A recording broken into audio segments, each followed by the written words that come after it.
प्यार हो, आदर हो, ऐसे भोले औगड़दानी पल में कर दे मालो माल। खुद न रखे कुछ भी पास में, खुद वास करते हैं शमशानों में और बाकी लोगों को शहर में बसाते हैं और मालो मान करते हैं। ऐसे भोलेनाथ औगड़दानी की हम सब कथा श्रवण कर रहे हैं। बड़े सौभाग्य की बात है। बहुत ही सुंदर अभी व्यासपीठ से हम सुन रहे थे कि कथा जो है एक व्याथा होती है और एक कथा होती है। कथा जो होती है वो स्वयं के लिए होती है और व्याथा जो होती है वो दूसरों के लिए होती है। जब भी इस दुनिया में अपने व्यथा को मिटाने के लिए हमें कथा को श्रवण करना पड़ता है। कथा जब श्रवण करते हैं तो अपनी व्यथा मिट जाती है। अब कथा कहते किसे है और व्यथा कैसे कहते? कथा हम उसको कहते हैं जो अपने भीतर जाकर हम अपने ही गुणों को, अपने ही अवगुणों को देखते हैं, अपने अंदर झांक कर देखते हैं कि मेरे अंदर क्या है, क्या कमी है, क्या विशेषताएं हैं। उन चीजों को हम कब देखें कि जब हम अपने एकांत आश्रम में बैठकर, एकांत जगह में बैठकर एक चित्त होकर ध्यान से अपने भीतर चित्त में उतरें और अपने भीतर के संसार को देखें कि मैंने कितने दुनिया में अच्छे कर्म किए हैं, कितने लोगों का हमने जलता हुआ घर बचाया है, जीवन बचाया है और कितने लोगों के हृदय में मेरे वजह से शांति पैदा हुई है, जीवन सार्थक हुआ है। और मैंने कितने लोगों को दुख दिया है, कष्ट दिया है, कितने लोगों के घर जलाए हैं, कितनों का जीवन नष्ट किया है। कथा होती है स्वयं की, स्वयं की कथा सुनने से अपनी व्यथा मिट जाती है और जब दूसरों की कथाएं सुनने से व्यथाएं बढ़ती है। तो हम महाराज जी ने जैसे बताया कि अपने आप को छुपाने के लिए हम अंदर नहीं जाते हैं। अपने अंदर जो दुर्गुण भरे हुए हैं उनको छुपाना चाहते हैं, उनको दबाना चाहते हैं और दुनिया की नजर में अच्छे बनना चाहते हैं। दुनिया की नजर में हम सर्वश्रेष्ठ बनना चाहते हैं और खुद की नजर में हम गिरे हुए हैं, इसीलिए बार बार घूमते हैं, अंदर नहीं जाते हैं। जैसे घर में ही हमारा विश्वास अगर उठ जाएगा तो दुनिया वाला विश्वास हमारे काम में नहीं आएगा।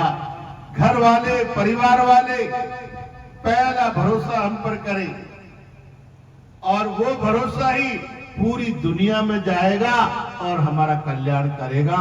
और जो घर की नजरों में ही गिर गया है, अपनी ही नजरों में गिर गया है, वो दुनिया वाले कितना भी सम्मान कर ले वो सम्मान नहीं होता है। एक दिन तो भांडा फूटने वाला ही होता है। इसीलिए हमेशा अपनी नजर में श्रेष्ठ रहो, अपनी नजर में कीमती रहो, अपनी नजरों में कभी अपने में पानी नहीं मरना चाहिए।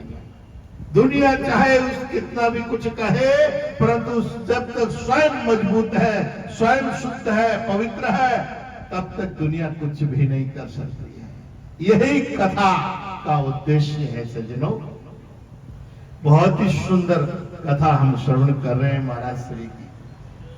अभी अभी हमारे परम गौ भक्त और संतों के लाडले हरि प्रकाश, जहां पर हरि प्रकाश हो वहां तो फिर अंधेरा कहीं होना ही नहीं है। ऐसे भगत जी का स्वागत है। तो सज्जनों, बहुत ही सुंदर कथा चल रही सुन रहे थे, जीवन में मनुष्य को अपना जब तक सुधार नहीं करेंगे तब तक दुनिया का सुधार नहीं। कहते हैं कि सब मैं तो परहित पराई दुख के लिए मैं तो शरीर धारण किया हूं, या पराया कल्याण करने के लिए, जनता का कल्याण करने के लिए मैंने शरीर धारण किया है या महात्मा बना, तो वो बहुत गलत है। स्वयं के कल्याण के लिए इस जीव संसार में आया है, संसार का कल्याण करने के लिए नहीं। जब तक कहते हैं आप मरे सो जग मरे, आप मरेगा तब जगत मरेगा। आप भूखा है तो पूरा जगत भूखा दिखाई देगा, आप दुखी है तो पूरा संसार दुखी दिखाई देगा। इसीलिए पहले अपनी दवाई करें। इसीलिए हमारे कहा गया रामायण में, वेद रोगी, वेद रोगी। अगर रोगी वेद है तो वो दूसरों का इलाज करने में सक्षम नहीं है। सूरपी से घाव कीमिया अगर भीख मांगे क्या उनका पतियार। यानी वेद रोगी और कहता मैं सूरवीर हूं और उसके पीठ में घाव है, तो वो सूरवीर नहीं हो सकता कभी जीवन में। और कीमिया अगर भीख मांगे, कीमिया अगर किसको कहते मालूम है आपको? जो तांबे का सोना बना दिया करते हैं मंत्रों के द्वारा, तांबे पीतल का सोना बनाने वाले को कीमियागर कहा जाता है। तो अब कीमियागर घर घर भीख मांगता है, उस व्यक्ति पर क्या भरोसा किया जाए कि यह सोना वास्तव में 24 कैरेट का होता है? वो थोड़ी देर के लिए सोना बनाता है, परंतु प्रमाणित सोना नहीं बना सकता है। तो ऐसे ही जिसकी हम कथा सुन रहे हैं या जिसके प्रवचन सुन रहे हैं या जिसका आशीर्वाद ले रहे हैं, पहले तो उसको ही देख ले कि वो आशीर्वाद देने में स्वयं सक्षम है कि नहीं। क्या वो स्वयं जो बात कह रहा उस पर परिपक्व है कि नहीं। वो खुद तो रोगी नहीं है कहीं, खुद तो दुखी नहीं है कहीं, खुद तो भोगी नहीं है कहीं। इसीलिए हमारे यहाँ 12-12 वर्ष तक गुरु के चरणों में रहकर तपस्या करके उसके बाद में दीक्षाएं मिलती थी। और वो दीक्षाएं, वो तप करने के बाद में एक शब्द या आशीर्वाद केवल इतना कर दिया तो उसका कल्याण हो जाता था। आज की तारीख में ऐसा नहीं है। क्यों?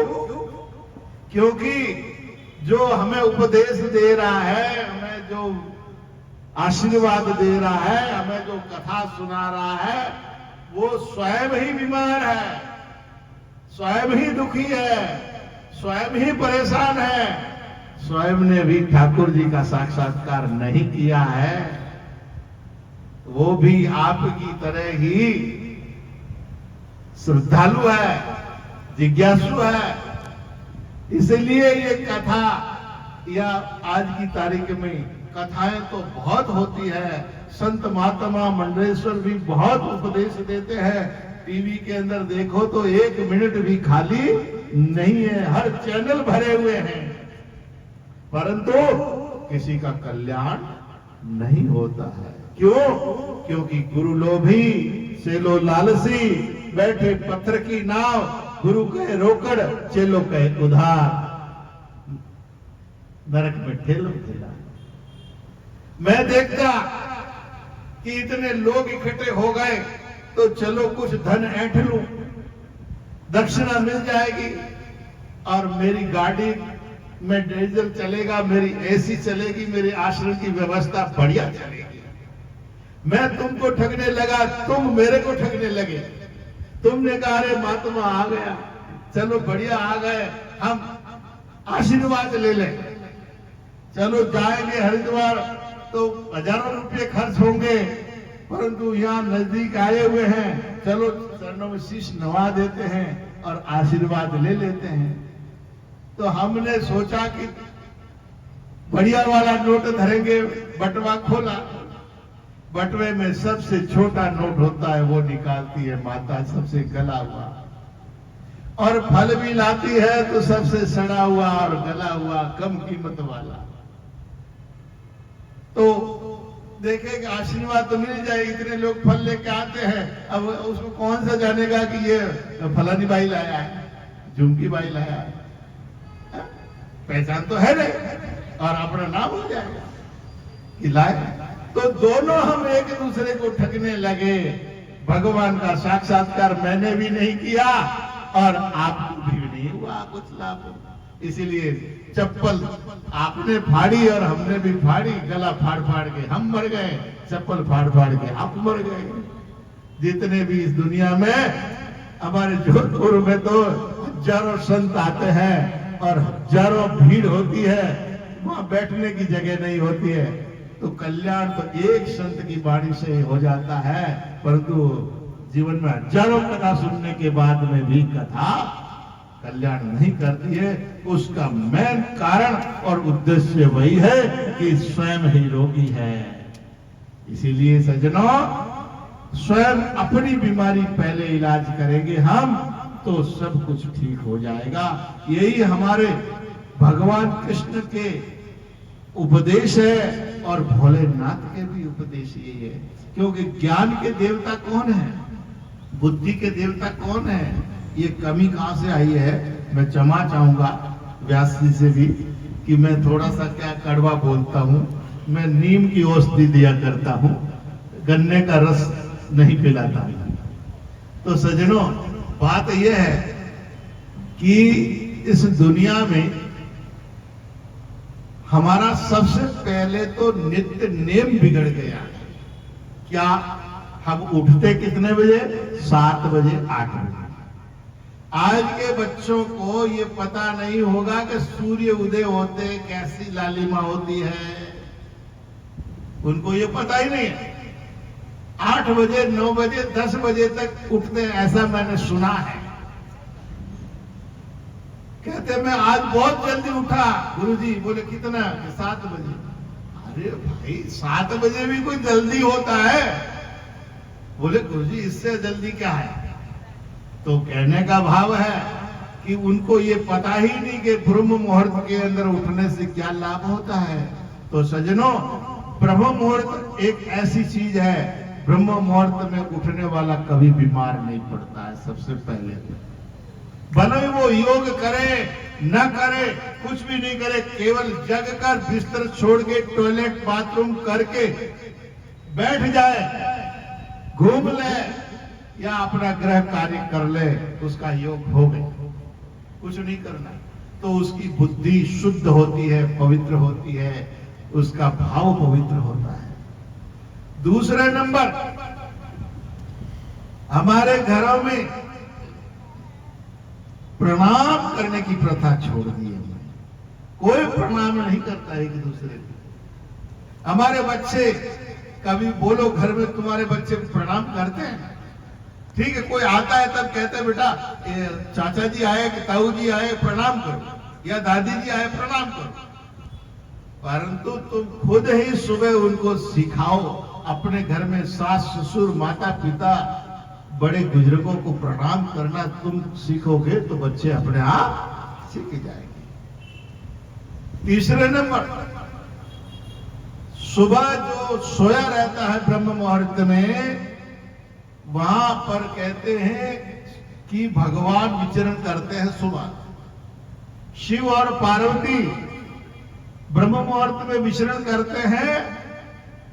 उनको जो जगह होते हैं उनको आशीर्वाद देते हैं कि तुम बिछड़ जाओ।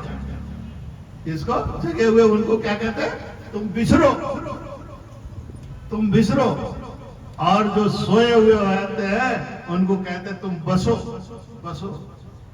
यानी सारे लोगों की जो जगे हुओं की जो नींद है, बीमारियां है, दुख दारिद्र है, कहते हैं वो तेरे में बचे। शिव जी का आशीर्वाद श्राप दोनों साथ में है कि उसको जगने वालों की बीमारियां, जगने वालों के रोग, जगने वालों का सब दारिद्र्य सोने वाले के ऊपर चला जाता है। इसीलिए ब्रह्म मुहूर्त में उठ जाना चाहिए। सूर्य उदय के टाइम में कभी निद्रा में नहीं होना चाहिए। एक दिन की 12 बजे निद्रा में नहीं होना चाहिए। एक संध्या आरती शाम को निद्रा में नहीं होना चाहिए। यानी सूर्य शिखर पर होता है तब भी नहीं, सूर्य उदय होता है तब भी नहीं, सूर्य अस्त होता है तब भी नहीं। इन 3 संध्याओं के बीच में केवल भगवान नाम लेना चाहिए, केवल अपने आत्मचिंतन करना चाहिए, अन्यथा कोई काम करने नहीं चाहिए। तो इसीलिए हमने ये संस्कार छोड़ दिए। ये संस्कार वैदिक संस्कार थे हमारे, ये वेदों के संस्कार थे।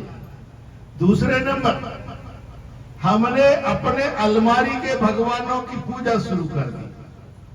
मंदिर में तो मंगला आरती के लिए सुबह 5 बजे जाना ही पड़ता, परंतु हमारे जो चालाक लोग थे ना, सनातनी लोग जिनको कहते हैं हम, उन्होंने क्या किया कि डिबिया के भगवान को बना लिया। मंदिर में जो भगवान थे ना, वो तो टाइम टू टाइम मांगते आपको से।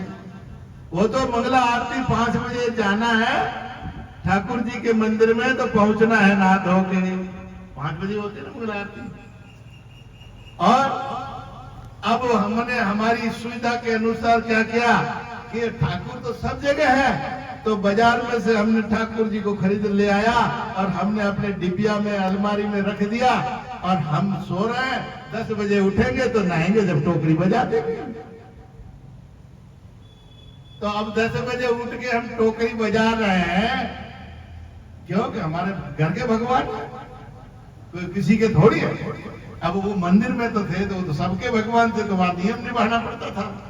तो इसीलिए घर के भगवान जब से डिबिया वाले शुरू हो गए, तब ये भारत की संस्कृति खराब हो गई, ये संस्कृति बिगड़ गई। देखिए, मुसलमान लोगों के यहाँ घर में कभी नमाज नहीं पढ़ी जाती है। ईसाइयों के यहाँ कभी घरों में प्रेयर प्रार्थना नहीं की जाती है। सिखों के यहाँ कभी घरों में गुरु ग्रंथ साहब या उनकी अरदास नहीं की जाती है। परंतु हम इतने स्वार्थी हैं, इतने हम अपनी सुविधा के अनुसार भगवान को भी हम बना लेते हैं। तो इसीलिए घर में जब पूजा करती है तो दादी करती है या दादा करता है, बच्चे बहुएं नहीं करती है। क्योंकि कहते हैं अरे बहू का अभी समय कहाँ है, अभी तो बच्चे इंग्लिश मीडियम पढ़ रहे हैं, बच्चों को थोड़ा तैयार कराना पड़ता है, भेजना पड़ता है, वो करना। बहू को बहुत जीवन में बाद में कर लेगी। हम जाते हैं घरों में, जब ऐसी बात है हम कहते हैं अब बहू कहाँ है, पूजा पाठ नहीं कर रही, क्या बात है? नहीं, बहू अभी सो रही है, क्योंकि अभी वो बच्चे छोटा है, छोड़े नहीं देते हैं उसको। कहने का मतलब है दादी ने ठेका ले रखा है घंटे बजाने का। गीता पढ़ेगी तो दादी, रामायण पढ़ेंगे तो दादा, बेटे बहू को कुछ नहीं कहेंगे। परंतु देखो, हमने एक घर ऐसा देखा यूपी के अंदर, उसके यहाँ 4 बजे पूरे घर के लोग उठते और 2, 3, 4, 5 साल के बच्चे भी उठते और सभी स्नान करते और सभी मंदिर में जाते, पूजा पाठ करते। मैं वहां 2-3 दिन रहने का मेरा काम पड़ा, तो वहां पर वो बच्चे जब सुबह उठते हैं 4 बजे, उठते ही वो लड़ाई करते हैं स्नान करने के लिए। वो रोते हैं स्नान करने के लिए, बोले पहले स्नान हम करेंगे। तो कहने का मतलब है कि बच्चों में संस्कार देने का जो जुम्मा है वो माँ बाप का है, और जब तक जिम्मेवारी से भागेंगे तब तक कभी भी जिम्मेवारी निभेगी। तो इसीलिए माँ बाप स्वयं को मंदिर में जाए। हम लोग क्या करते हैं, यहाँ पिक्चर हॉल में जाते हैं जब तो बच्चों को लेके जाते हैं, परंतु मंदिर में जब जाते हैं तो अकेले जाते हैं। कहते हैं बच्चों का क्या काम है मंदिर में? तो बताओ, पिक्चर हॉल में बच्चों का क्या काम है? क्योंकि बच्चे को इंजीनियर बनाना, कलेक्टर बनाना, प्रधानमंत्री बनाना है, परंतु तुम्हें अनाथालय में जाना है, वृद्धाश्रम है ना, वहां सबको जाना पड़ेगा। तुम अगर पिक्चर हॉल में उनको लेके जाओगे और मंदिर में कथा में बच्चों को लेके, अब देखिए इतनी मेरी माता है, इतनी मेरी दादियां, इतने सब बैठी है, पर बच्चे नहीं दिखाई दे रहे। और बच्चे तो घरों में भगवान के फूल तो सभी के होंगे, 2-2, 4-4, 5-5 तो होंगे ही होंगे। तो पर कथा में अगर यहाँ बच्चे अगर होते तो कम से कम तुमसे ज्यादा ही सीखते हो। तुम लोग तो चप्पल ही फाड़ रहे हो, परंतु बच्चा अगर एक ही शिव पुराण की कथा महाराज श्री से सुन ली और एक ही कथा में शब्द वो सुनेंगे, एक एक शब्द रिकॉर्ड होगा उनके पास। बच्चे के चित्त में पूरी कथा रिकॉर्ड रहेगी। आप लोगों ने तो आज दिन तक हजारों कथाएं सुनी होगी, पर ये जब तक इस पंडाल में हो तब तक बाप जी बहुत अच्छे हैं, बहुत बढ़िया कथा करते हैं। और घर जाके पूछेंगे कि कहाँ गए थे, बोले कथा में गए थे। कथा कैसी थी? बहुत बढ़िया थी, बहुत बढ़िया थी, बहुत बढ़िया सुना रहे थे। क्या सुनाया था? और ये तो याद ही नहीं है। क्या करूं, याद रहता ही नहीं है, बुढ़ापा है बस। परंतु बच्चे को पूछोगे ना, बच्चा कहेगा आज ये महाराज जी ने बताया था, ये दाढ़ी वाले महाराज जी ने बताया था, और ये बिना दाढ़ी वाले महाराज, वो तुरंत बता देंगे। तो इसीलिए मैं मेरी माताओं बहनों से निवेदन है सभी से कि सनातन संस्कृति को अगर मजबूत रखना है और तुम्हें वृद्ध आश्रम में नहीं जाना है, तो सबसे पहले अपने बच्चों को सनातन धर्म की शिक्षा दे, उनको आरती पूजा करना सिखाए, उनको नमस्कार करना सिखाए, उनको प्रार्थना करना सिखाए। आप सब लोग भगवान राम जैसे पुत्रों को तो बनाना चाहते हो, परंतु राम जैसे संस्कार देना नहीं चाहते हो। बोलिए, राम जी के संस्कार क्या थे? प्रातः काले उठ के रघुनाथा, माता पिता गुरु नामहि माता। प्रातः काले उठ के रघुनाथा, माता पिता गुरु नामहि माता। प्रातः काले उठ के रघुनाथा, माता पिता गुरु नामहि माता। काले उठ के रघुनाथा, माता पिता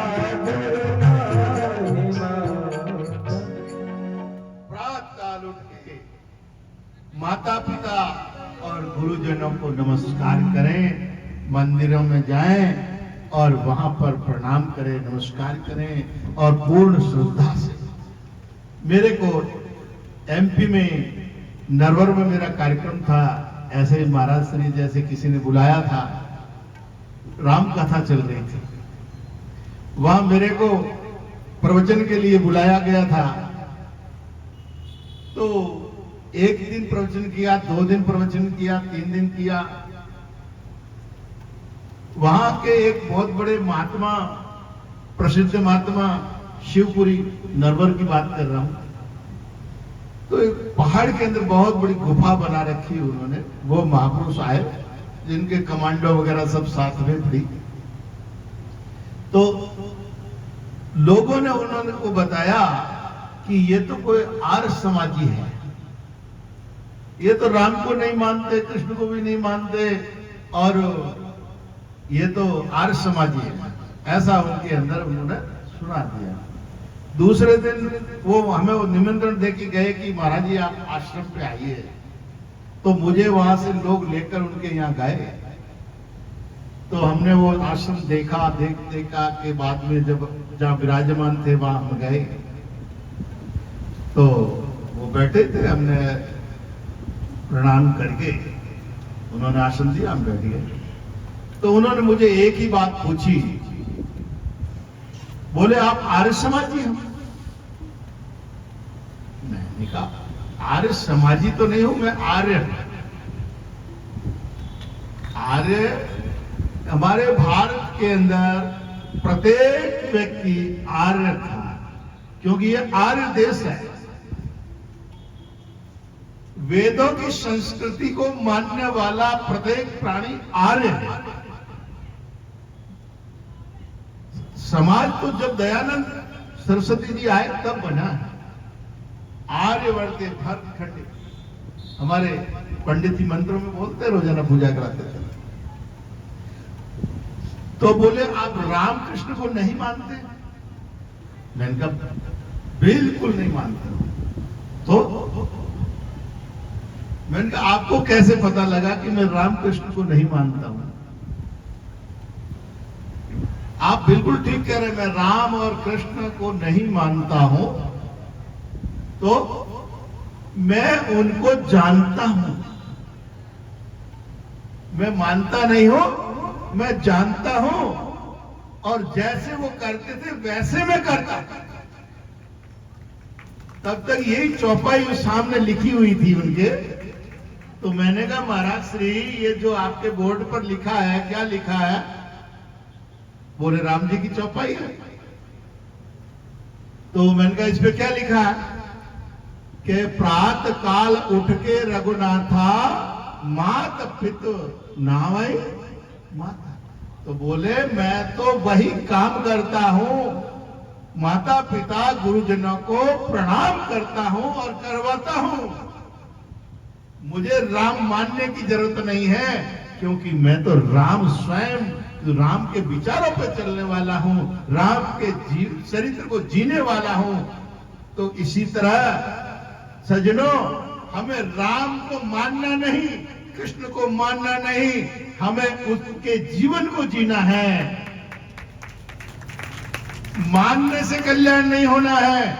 राम के, कृष्ण के जीवन को हम जिए और जीकर चले, तब हमारा भगवान राम की कृपा हम पर होगी, भगवान कृष्ण की होगी, नहीं तो कुछ नहीं होगी। मुंह में राम का नाम, बगल में छुरी, कहते हैं मुंह में राम का नाम, बगल में ईंट, राम मिले तो खूब ही पीट। ऐसा नहीं चलेगा। केवल हम राम राम राम राम राम राम राम राम करते जाएं, माला घुमाते जाएं, और मन में है जो हम, ए बहू ये बिल्ली दूध पी जाएगी। जब बिल्ली दूध पी जाएगी तो राम का क्या लेना देना तेरा? इसीलिए नहीं। अगर राम बनना है, सीता जैसे जीवन जीना है, तो सीता जैसे कपड़े पहनने से नहीं सीता बन पाओगी। सीता जैसे चरित्र को जियोगी, सीता जैसे कठिनाइयों को उठाओगी, तब तुम सीता स्वरूप धारण करोगी।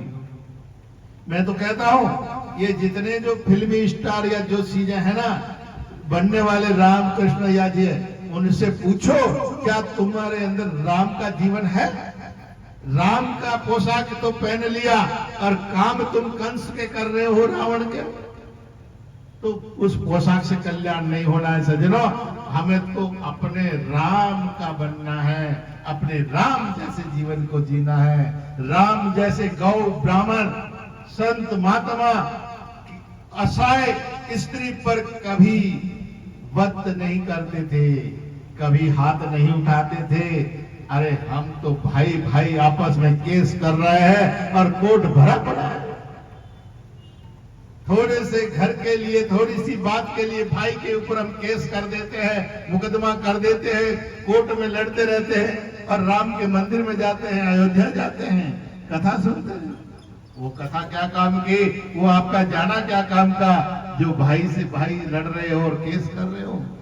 नहीं, इधर राम जी ठोकर मारते हैं, भरत जी जब राज्य सिंहासन जाता है, उधर भरत जी ठोकर मारते हैं, राम जी तक आता है, दोनों स्वीकार नहीं करते हैं। ये है राम प्रेम, ये है राम का जीवन। ऐसे ही सज्जनों, हमें अपने राम के जीवन जीना है, अपना लक्ष्मण का जीवन जीना है, अपने सीता मैया का जीवन जीना है, अपने राधे मैया का जीवन जीना है, अपने कृष्ण भगवान का जीवन जीना है। जब तक स्वयं नहीं जिएंगे तब तक दूसरा कुछ नहीं कर पाएगा। सज्जनों, ये तो बात हमने सत्संगी कही। अब एक बात और कह के वाणी को विराम दे रहा हूं कि जिंदे जिंदे हम, हमारे संत संस्कृति, सनातन संस्कृति के अंदर गाय सबसे महत्वपूर्ण, जन्म में गाय, जीवन में गाय और मरण में भी गाय। और जो व्यक्ति जिंदे रहते हुए गाय की पूंछ पकड़ लेता है, भगवान कृष्ण ने किसकी पूंछ पकड़ी? गाय की पूंछ पकड़ी। भगवान कृष्ण की गुरु कौन थी? गाय थी। इष्ट कौन थी? गाय थी। राधा कौन थी? वही उनकी शक्ति गाय थी। समझ में आई? तो अगर भगवान कृष्ण को बुलाना है घर पे तो गैया को रखना है। गाय होगी तो दूध होगा, दूध होगा तो दही होगा, दही होगा तो कन्हैया होगा। इसीलिए जहां गाय होगी वहां कन्हैया होंगे। ग्वाला बन के जाएंगे, वहां ठाकुर बन के नहीं जाएंगे, वो ग्वाला बन के भी तुम्हारे घर में विचरण करेंगे कन्हैया। तो इसीलिए वैतरणी नदी अगर पार करनी है, मरने के बाद में रौरव नरक वगैरह वगैरह होते ना, वहां वैतरणी नदी होती है। प्रत्येक जीव को पार करना पड़ता है सज्जनों, गाय की पूंछ पकड़ के। और गाय की पूंछ कब पकड़ोगे? मरने के बाद में तो बेटे बहुओं का पता ही नहीं, गाय देंगे कि बछड़ा देंगे कि नहीं देंगे, खाली सुनाई देंगे। इसीलिए जिंदे जिंदे हमें गाय की पूंछ पकड़ लेनी है और गाय की गोद में बैठ जाना है और गाय की गोद में बैठकर अपने जीवन को जीना। अब कहे हम शहर में गाय कहां से लाएं? हाँ, बस अब बारिश आ रही है। हाँ, तो गाय को बांधने के लिए जगह नहीं है, तो आपको केवल गाय के गौशाला में या कहीं जाकर भी सेवा कर सकते हो। वहां जाइए, सेवा करिए। अब इंद्र भगवान प्रसन्न हो रहा है, हम अपनी वाणी को विराम देते हैं। आपकी गौशाला या जोधपुर में 3-4 जगह है। इधर बाड़मेर रोड पे आनंद धाम अलग गोरक्षा समिति महादेव गौशाला पाल बोरनाडा पे, और आनंद धाम गौशाला पाल में, इधर काकाड़ी में स्वामी ज्ञान स्वरूपानंद गो सेवा संस्थान। आप आइए, हार्दिक स्वागत आपका। हरिओम तत्सत। हरिओम तत्सत।